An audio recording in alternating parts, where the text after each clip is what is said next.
السلام عليكم ورحمة الله وبركاته.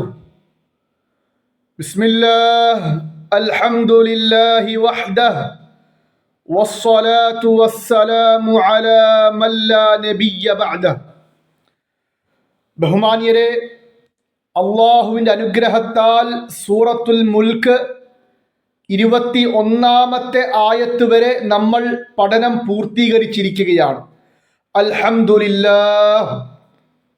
ഇനി നമുക്ക് അടുത്ത പാഠം പഠിക്കാവുന്നതാണ്. അല്ലാഹു സുബ്ഹാനഹു വ തആല നമ്മുടെ പഠനം അല്ലാഹു കബൂൽ ചെയ്യുമാറാകട്ടെ.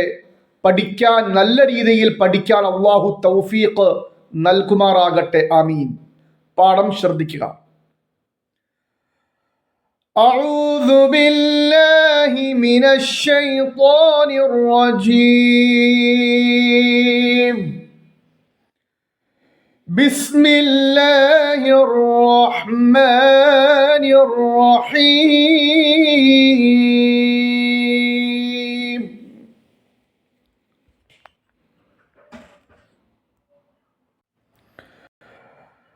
أفمن يمشي مكبا على وجهه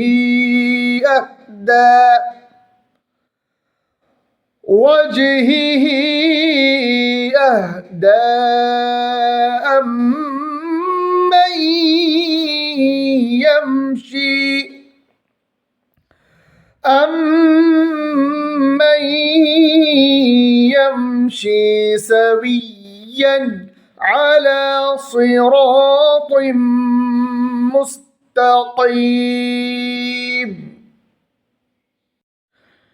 ആയത്ത് ശ്രദ്ധിക്കുക. أعوذ بالله من الشيطان الرجيم.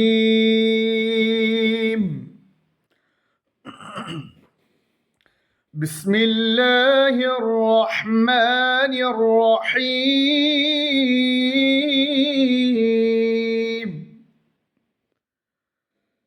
أفمن يمشي.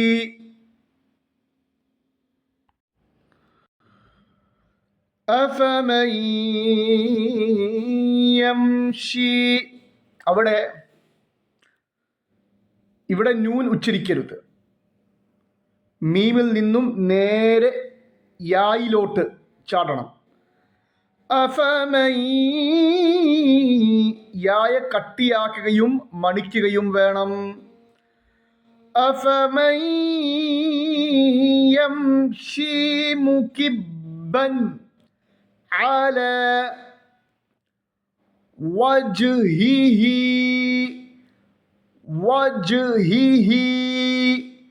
വജ്, ജീം ഖൽഖല, ജീം ഖൽഖല, വജ്ഹിഹി. രണ്ട് ഹായുണ്ട്.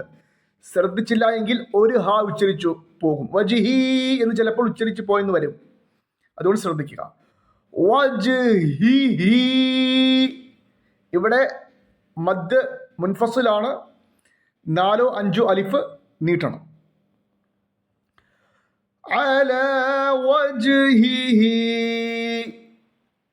അഹ്ദ. അഹ്ദ എന്നല്ല ഉച്ചരിക്കേണ്ടത്. അഹ്ദ. അവിടെയും 4-5 അലിഫ് നീട്ടണം. അഹ്ദ. ഇവിടെ മീമിനെ കട്ടിയാക്കുകയും മണിക്കുകയും വേണം.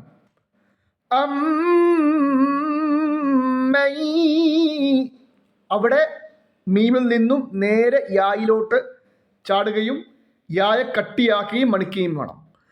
അമ്മൻ യംശി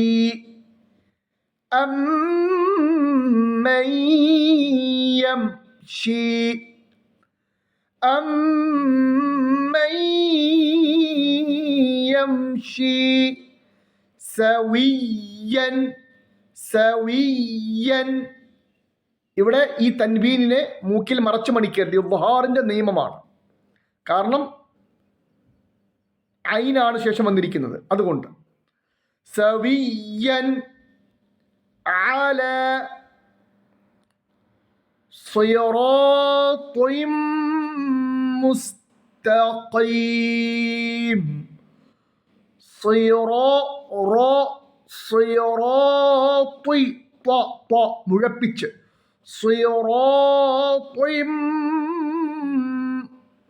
صراط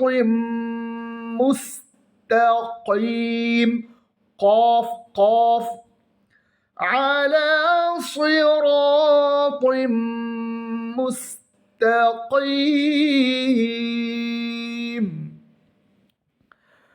أعوذ بالله من الشيطان الرجيم. أفمن يمشي مكبا على وجهه أهدى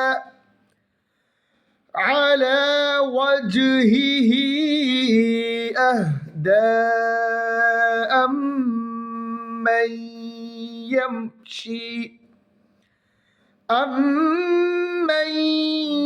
يمشي سويا على صراط مستقيم. അല്ലാഹു സുബ്ഹാനഹു വ തആല നല്ല രീതിയിൽ പഠിക്കാനുള്ള തൗഫീഖ് നൽകുമാറാകട്ടെ. ആമീൻ. അസ്സലാമു അലൈക്കും വറഹ്മത്തുള്ളാഹി വബറകാതുഹു.